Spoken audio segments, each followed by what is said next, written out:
एक और अहम मौजू पर आपसे गुफ्तगू करेंगे। भारत एक बार फिर जंगी जुनून में वो मुब्तला दिखाई दे रहा है। एक बहुत बड़ी खबर आई है, ये शायद हालिया दिनों की हफ्तों की सबसे बड़ी खबर है। आई ओपनिंग है, गैर मामूली एक्स्ट्रा ऑर्डिनरी खबर है। और खबर यह है कि एक ही टाइम में शायद ये तारीख में पहली दफा हुआ है क्योंकि ये कोई कोइंसिडेंस नहीं है, डेफिनेटली बड़ा सिस्टमैटिक तरीके से ये जो पूरी इस वक्त सूरत हाल है उसके पीछे कुछ ना कुछ किसी ने कुछ सोचा है और तब ये आज भारतीय जो है दुनिया भर में हर तरफ मुख्तलिफ जो टॉप पोजीशंस में है। तो भारत के रक्षा अनुसंधान और विकास संगठन ने इतिहास रच दिया है। डीआरडीओ ने मिसाइल इंटरसेप्टर का सफल परीक्षण किया है और इसी के साथ भारत उन चुनिंदा देशों की कतार में शामिल हो गया है जिनके पास अपना खुद का बैलिस्टिक मिसाइल डिफेंस सिस्टम है। भारत क्या कह रहा है, उसका निशाना क्या था, भारत इस जंग को कहां लेके जाना चाहता है, पाकिस्तान का रद्द अमल कैसा है, इन सारी चीजों से आपको आगाह करता हूं। डीआरडीओ को मिली है बड़ी कामयाबी। अमेरिकी ताज रूसी S-400 की लीग में भारत भी शामिल हो गया है। अब इस वक्त इंडियन मीडिया पे जो कुछ चल रहा है वो मैं आपके सामने रखना चाहती हूँ। कुछ हुआ ये कि एक तो इंडिया की तरफ से एक एक्सपेरिमेंट किया गया है जो कि बड़ा कामयाब तजर्बा कहा जा रहा है। उसके बारे में कहा जा रहा है कि ये पहला मुल्क है दुनिया में जिसने ये कर दिखाया है। लेकिन वो क्या सिस्टम है जिस पर एक वीडियो वायरल हुई है। एक आधुनिक युद्ध में दुश्मन का 50,000 का ड्रोन गिराने के लिए सेना को अक्सर 80 लाख की इंटरसेप्टर मिसाइल दागनी पड़ती है। अगर आर्थिक गणित के हिसाब से समझे तो ये एक घाटे का सौदा है, जहां दुश्मन को मारने के लिए उससे 160 गुना ज्यादा पैसा खर्च कर रहे हैं। लेकिन भारत के डीआरडीओ ने एक ऐसा धमाका कर दिया है जो इस पूरे ही गेम को पलटने वाला है। हम बात कर रहे हैं दुर्गा 2 की, एक ऐसा लेजर हथियार जो करोड़ों की मिसाइल का काम मात्र 250 से 300 रुपए में तमाम कर देता है। ये सिर्फ एक नया हथियार नहीं है बल्कि युद्ध के मैदान में भारत की एक साइलेंट रेवोल्यूशन है। भारत का दुर्गा 2 यानी कि डायरेक्शनली अनरेस्ट्रिक्टेड रे गन एरे गेम चेंजर साबित होगा। ये कोई मिसाइल नहीं है जिसे बार बार खरीदना पड़े, ये सिर्फ एक बिजली या एनर्जी का इस्तेमाल करता है। इसका एक शॉट केवल 250 से 300 रुपए की बिजली खर्च करता है और दुश्मन के टारगेट को पलक झपकते ही खाक कर देता है। बात करेंगे दिल्ली सरकार की, गया कि इंडिया का क्या कनेक्शन है, किस तरह इन लोगों को फंडिंग आती है। बाकायदा एक एकेडमी बनी हुई है, उनको प्रोड्यूस किया जाता है, उनकी ट्रेनिंग दी जाती है, खवातीन को भी वहां पे इस्तेमाल किया जाता है वाली एक्टिविटीज के लिए। तो अब हमें क्या करना होगा कि मालूमी सतह पर इनको मजीद एक्सपोज कर सकें। और जिस तरह का वहां पर आपने देखा है जो वेपन्स हैं और वो जदीद किस्म का असलाह है, वही असलाह हमारे खिलाफ इस्तेमाल हो रहा है। का पैमाना गैर मामूली है जो खत्ते में कशीदगी बढ़ाने का बायस बन सकता है। माजी में भी भारत ऐसे इकदाम के जरिए सियासी फायदा हासिल करने की कोशिश करता रहा, अब एक बार फिर ये सब कुछ करने की कोशिश करे। इसी पर बात करेंगे, हमारे साथ मौजूद हैं ब्रिगेडियर साहब। ब्रिगेडियर साहब, क्या समझते हैं भारत की जानिब से ये जो गैर मामूली मशकें रखी गई हैं, इनका मकसद क्या है, टाइमिंग कितनी अहम है, जबकि हम पहले से देख रहे हैं कि खत्ते में ऑलरेडी गजा अफगानिस्तान की तनाज़ा पहले से भरा हुआ है, इस सब में ये मशकें सामने आना। तो ये चल क्या रहा है?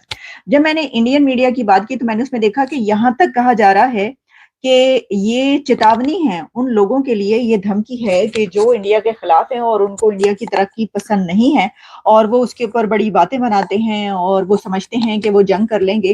तो उनके लिए ये एक बहुत बड़ी धमकी है, ये एक रिप्लाई है, ये एक जवाब दिया गया जो कि अपग्रेड किया गया है। और ये medium range surface to air missile system है जो कि इंडिया के डिपार्टमेंट ऑफ जो रिसर्च एंड डेवलपमेंट ऑर्गेनाइजेशन जिसे DRDO बोलते हैं उसने किया है। और कोई लंबी रेंज नहीं है इसकी, 30 किलोमीटर है इसकी सीलिंग, वो जिसे कहते हैं ना, और मल्टीपल टारगेट्स को कहते हैं साइमल्टेनियसली इंगेज कर सकता है। मोबाइल है फुली और इट्स ऑन व्हील्स।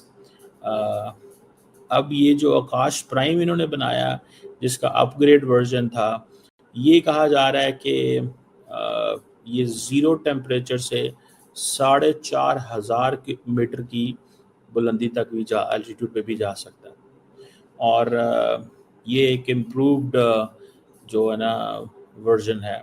और ख़ास तौर पे इसकी इन्होंने इंडियन आर्मी एयर फोर्स जो है वो इसके ऊपर काफ़ी इन्होंने काम किया है और उन्होंने इसको लद्दाख रीजन के अंदर भी इस्तेमाल किया है, जिसमें वो कहते हैं कि जनाब हमने जो एरियल जो होते हैं ना टारगेट्स वो हमने हिट किए, एरियल टारगेट्स जो हैं वो हमने हिट किए। और ये एक इन्होंने this is something they mention. ये है कि इंडिया ने फ़ौरन ये कहना शुरू कर दिया हमारा ब्रह्मोस दुनिया में 14-15 ममालिक खरीद रहे हैं, आकाश हमारा खरीदा जा रहा है. So that is to give a message कि जनाब हमारा ऑपरेशन सिंदूर इतना कामयाब था कि दुनिया हमसे वेपन्स खरीद रही है. So this is a marketing strategy Indian government ये कर रही है, इंडिया की जो गवर्नमेंट है वो कर रही है ख़ास तौर पे. लेकिन दूसरी तरफ अगर ये देखा जाए, बाय द वे इंडिया ये भी कहता है कि अर्मीनिया जो है वो एक कन्फर्म्ड बायर है, और यूएई, वियतनाम और बाकी.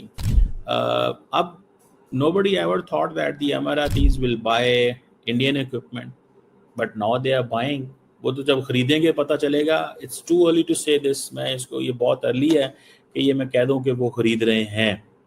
ठीक है, बहुत ज़्यादा अर्ली है ये मैं कह दूं कि वो खरीदेंगे. और इंडिया यूएई की आपको पता है बायलैटरल ताल्लुकात अच्छे हैं. इंडिया क्या करता है कि इंडिया बहुत सारे मुल्कों को जाके कहता है मेरे पास ये इक्विपमेंट है, ख़रीदो. और इंडिया ने, राजनाथ सिंह साहब ने उस वक्त जो शेख हमाद बिन मोहम्मद बिन राशिद अल मखदूम जो यूएई के डिफेंस मिनिस्टर थे, वो जब आए थे तो डिप्टी प्राइम मिनिस्टर भी हैं, तो उनको ये ऑफ़र किया था. सो वो कह रहे हैं कि we have to export this home grown defence technologies Akash system. ठीक है जी. सो इंडिया की जो ऑफ़र यूएई को है ये ऐसी है जैसे इंडिया और साउथ ईस्ट एशिया के जो ममालिक हैं उनको ये ऑफर वियतनाम वगैरह, फिलिपाइन वगैरह को कर रहा है. वहाँ पे वो चाइना के खिलाफ कर रहा है. यूएई को ये कह रहा है कि भाई तुम्हें ये चाहिए होगा, मे बी अगेंस्ट यमन, तुम्हें ये, क्योंकि यमनीज जो है वो बहुत सारे ड्रोन्स उड़ाते हैं, तो इंडियंस ये चीज़ वो जैसे कहते हैं ना करके दिखाते हैं. तो अगर ये 500-600 मिलियन डॉलर की डील यूएई ने ले ली तो अरब वर्ल्ड के अंदर इंडियन डिफेंस इक्विपमेंट चला जाएगा. सो इंडिया इसके ऊपर, जैसे मैंने कहा ना, मार्केटिंग है, ये मार्केटिंग है. और ये टू गिव मैसेज है कि जनाब हम तो देखें जनाब ज़बरदस्त किस्म के लोग हैं, हमने तो कमाल काम किया है, हमारे तो ऑपरेशन सिंदूर ही इतना कामयाब था कि बहुत सारा असला बिक गया. ये एक मार्केट स्ट्रैटेजी है. ठीक है, बहुत सारे मुल्कों को बहुत कुछ ऑलरेडी ऑफर कर रहे हैं. जैसे मैंने बताया कि छोटे मुल्कों को तो वो फोर्स भी कर लेते हैं. बांग्लादेश को हसीना वाजिद के दौर में फोर्स भी कर लिया जाता था कि आप ये हेलीकॉप्टर खरीद लें, ये हमसे फलां चीज़ खरीद लें, ये हमसे फलां चीज़ खरीद लें. का पैमाना गैर मामूली है जो खत्ते में कशीदगी बढ़ाने का बायस बन सकता है. माजी में भी भारत ऐसे इकदाम के जरिए सियासी फायदा हासिल करने की कोशिश करता रहा. अब एक बार फिर ये सब कुछ करने की कोशिश करे. इसी पर बात करेंगे. हमारे साथ मौजूद हैं ब्रिगेडियर साहब. ब्रिगेडियर साहब, क्या समझते हैं भारत की जानिब से ये जो गैर मामूली मशक़ें रखी गई हैं, इनका मकसद क्या है? टाइमिंग कितनी अहम है, जबकि हम पहले से देख रहे हैं कि खत्ते में ऑलरेडी गजा, अफगानिस्तान, ये तनाज़ा पहले से भरा हुआ है. इस सब में ये मशक़ें सामने आना, तो ये चल क्या रहा है? जब मैंने इंडियन मीडिया की बात की तो मैंने उसमें देखा कि यहाँ तक कहा जा रहा है कि ये